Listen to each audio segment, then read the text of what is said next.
Сәлеметсіңдер ме оқушылар?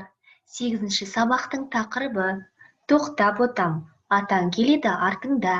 Сабақтың мақсаты мәтіндегі негізгі ақпаратты анықтау. Оқылым айтылым тапсырмасы 7-ші тапсырма 17-ші бет. Берілген сөздерді оқы. Екі бағандағы мағынасы ұқсас синоним сөздерді тауып сәйкестендір. Бірінші сөзге назар аударайық оқушылар. Ата сөзі. Ата сөзін біз қарт ұл деген сөзбен сәйкестендірдік мынау сызықша арқылы. Сендер де ботам, сәт, бағбан, артыңда, дана деген сөздерді екінші бағандағы сөздермен осындай сызықша арқылы сәйкестендіріңдер. Мағынасына қарай. Синоним сөз дегеніміз мағыналары бір-біріне ұқсас сөздер. Оқылым айтылым тапсырмасына байланысты дескриптор кестесіне назар аударайық. Берілген сөздерді оқи алады 1 балл. Екі бағандағы ұқсас синоним сөздерді табады 1 балл.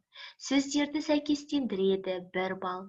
Сөздерді оқу барысында орфоэпиялық нормаларды сақтайды 1 балл. Кем дегенде 5 дұрыс сөздерді сәйкестендіреді 1 балл. Жазылым тапсырмасы 11-ші тапсырма 18-ші бет. Берілген жалпы есімдерді жекеше түрде тәуелдеп жаз. Бізге берілген сөздер ата, бала, жол. Үлгі бойынша бірінші жақ менің, екінші жақ сенің, сыпайы түрі сіздің, үшінші жақ оның. Осы үлгі бойынша берілген сөздерді жекеше түрде тәуелдеп жазыңдар. Бірінші менің атам.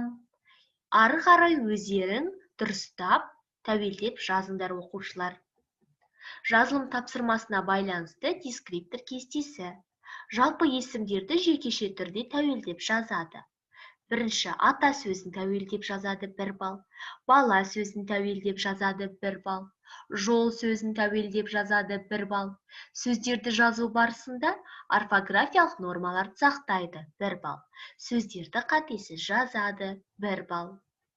Осымен сабақ аяқталды. Сау болыңдар оқушылар.